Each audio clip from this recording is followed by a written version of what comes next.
બા જો ને દિવાળીનું કામ કાઢ્યું છે મારું કાઢ્યું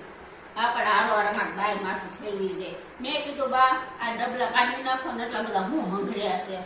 તો કે લે ભલે લે કોકડા દેવો તો ડબ્બો ભરીને દેવા થાય ને હવે એક વાટકી દીધી ને બાજુવાળાને તો દેમાં 10 વાટકી વાટકી નથી દે હજી વાટકી નથી દે એક વાટકીમાં જીવ ન છૂટતો ને ડબ્બા ભરી ભરીને બધે દેવું છે નાખવા એ ન દે અને આ બધા વાસણ દર વખતે મારે ઉટકવાના સાફ કરવાના પાછા આશે થયો પાછા ઉપર ચડાવવાના મેં કીધું બા આ કાઢી નાખો ને ના એના હું જીવું છું ત્યાં સુધી કાંઈ નહીં પછી તમારે ચેક કરવું એ કરજો મેં કીધું પણ મારા દર વખતે ઠોસરા ઉપર ચડાવ ત્યાં તો સીતો ગયો બાનો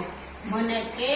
મારા ઠોસરા શું કરો છો તારા રૂપકડા ચમકતા છે ને ઠોબારા બોલ ઠોબારા કીધું કે ઠોબારા એનું તો 2 વર્ષ ભંગારમાં જતા કાંઈ નહીં આવે ને મારા ઠોસરા છે ને એનું આવશે બધું તો આપણે 1 કલાક ભાષણ સાંભળવું પડે ઠોસરા ઠોબારા માથું ફરી ગયું